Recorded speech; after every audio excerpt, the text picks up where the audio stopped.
प्यारे बच्चों, हमारा आज का टॉपिक है चालक की धारिता। तो चालक की धारिता का मतलब ये होता है कि मान लीजिए कोई आवेश है, आवेश नहीं, कोई चालक है। चालक को हम आवेश दे रहे हैं, तो हमने एक आवेश दिया, फिर आवेश दिया, एक आवेश दिया। तो जाहिर सी बात है कि कि चालक कितने आवेश को ग्रहण कर सकता है, उसकी एक लिमिट है। तो कोई चालक जितने आवेश को ग्रहण कर सकता है वही जो है उस चालक की धारिता कहलाती है। तो जरा यहाँ ध्यान दीजिए, चित्र में देखिए, ये कोई चालक है, इस पर कोई आवेश नहीं है। तो इसको जब मैंने एक प्लस क्यू आवेश दिया तो ये इस पर आसानी से इसमें चला जाएगा। अब इसमें प्लस आवेश आ चुका है, मैंने दोबारा एक और आवेश दिया प्लस आवेश। तो अब क्या होगा कि जो प्लस आवेश पहले से इसमें है वो इस आवेश का प्रतिकर्षण करेगा। चलिए, फिर भी ये आवेश मान लीजिए इसके अंदर आ गया, अब यहाँ दो आवेश हो गए। अब हम फिर से आवेश दे रहे हैं, तो अब क्या होगा कि अब जो पहले के जो दो आवेश होंगे वो इस आवेश को प्रतिकर्षित करेंगे। तो इस प्रकार हम किसी चालक को जैसे जैसे आवेश देते जाएंगे, उस पर जब हम नया आवेश डालेंगे तो उस पर प्रतिकर्षण बल लगेगा, अतः हमें उसको डालने के लिए अधिक कार्य करना पड़ेगा। मतलब जैसे जैसे आवेश की मात्रा बढ़ती जाएगी, कार्य की मात्रा जो होगी वो बढ़ती जाएगी। तो हम जानते हैं कि कार्य जो होता है वो विभव के समानुपाती होता है। W बराबर Q इंटू भी हम पहले पढ़ चुके हैं।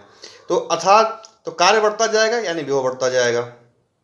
अच्छा, मतलब हम ये भी कह सकते हैं कि हम जैसे जैसे आवेश देते जा रहे हैं, चालक का जो विभव है वो बढ़ते जा रहा है। सिंपल सी बात है कि जब हम किसी चालक को आवेश देते जाएंगे तो उसका वोल्टेज जो होगा, विभव होगा, वो बढ़ते जाएगा।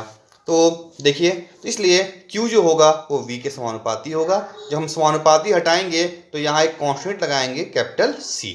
Q बराबर हो गया C इंटू V। यहाँ पे कैपिटल C एक नियतांक है जिसको हम चालक की धारिता कहते हैं।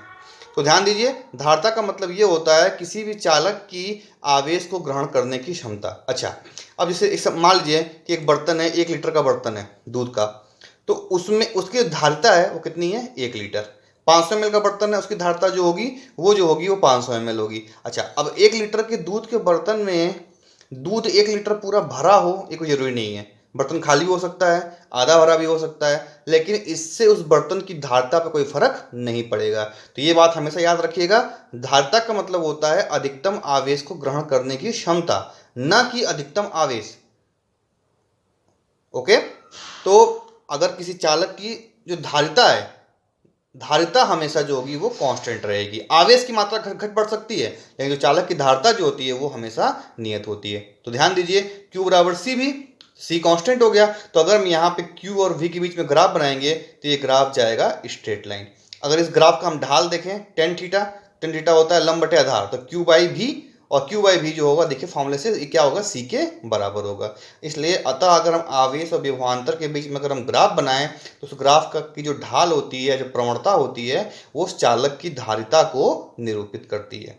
अच्छा, C बराबर Q बाई V, Q का मात्रक कुलाम, V का मात्रक वोल्ट, तो धारिता का मात्रक हो जाएगा कुलाम प्रति वोल्ट, और इसी को हम फैरेड भी बोलते हैं। इसे कैपिटल F से निरूपित करते हैं। एक माइक्रोफैरेड जो होता है वो 10⁻⁻⁶ फैरेड के बराबर होता है। अच्छा, अब जरा इसकी बीमा निकालते हैं। यहाँ ध्यान दिए, C बराबर है Q बाई V। देखिए, V को लिख सकते हैं W बाई Q, चूंकि W बराबर Q भी, तो यहाँ से V हो जाएगा W बाई Q। Q ऊपर चला गया, Q square by W। Q होता है IT, तो IT का स्क्वायर बाई W। अब देखिए, I की बीमा होती है कैपिटल A, T की बीमा T, W कार्य है, कार्य की बीमा ML स्क्वायर T पे -2। तो फाइनली जो है धारिता की जो बीमा आ जाएगी M पे -1, L पे -2, T पे पावर 4 और A का स्क्वायर। अब हम एक पहला फॉर्मूला प्रूफ करेंगे चैप्टर का, विलगित गोलीय चालक की धारिता। मतलब एक गोलीय चालक है, विलगित मतलब उसका वो किसी और चालक के संपर्क में नहीं है। तो आपको दिख रहा होगा चित्र में, एक गोलाकार चालक है कैपिटल R त्रिज्या का, इसको हमने Q आवेश दिया है।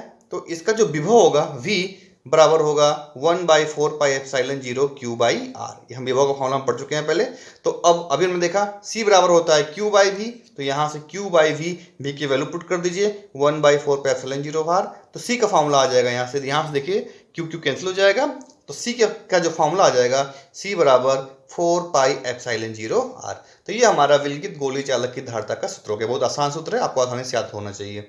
अच्छा, इस सूत्र से आपको दिख रहा होगा कि C जो है वो R के समानुपाती है, अर्थात चालक की त्रिज्या जितनी ज्यादा होगी धारिता उतनी ज्यादा होगी। देखिए, सिंपल सी बात है, मान लीजिए दो गोले हैं, एक गोला छोटा है, एक गोला बड़ा है, तो छोटे गोले की त्रिज्या कम है, उस पर आवेश कम आएंगे, और बड़ा गोले की त्रिज्या ज़्यादा है, उस पर आवेश ज़्यादा आएंगे। यानी कहने का मतलब ये हुआ कि चालक का आकार जैसे जैसे बड़ा होता जाएगा, उसकी जो धारिता होगी यानी आवेश को जो ग्रहण करने की क्षमता होगी वो धीरे धीरे बढ़ती जाएगी। अच्छा, आपको चलते चलते एक टॉपिक और बता देता हूँ, रीजन फॉर अर्थिंग। अर्थिंग आप जानते होंगे, अर्थिंग को हिंदी में बोलते हैं भू संपर्कित करना। आपने कई जगह चित्र में, परिपत्र चित्र में ऐसा एक डायग्राम बना देखा होगा, एक डैश डैश डैश का, ये जो है अर्थिंग का साइन है। अर्थिंग का मतलब ये होता है, हम जब भी कभी अपने घर की वायरिंग करते हैं तो उसमें हमेशा अर्थिंग की जाती है।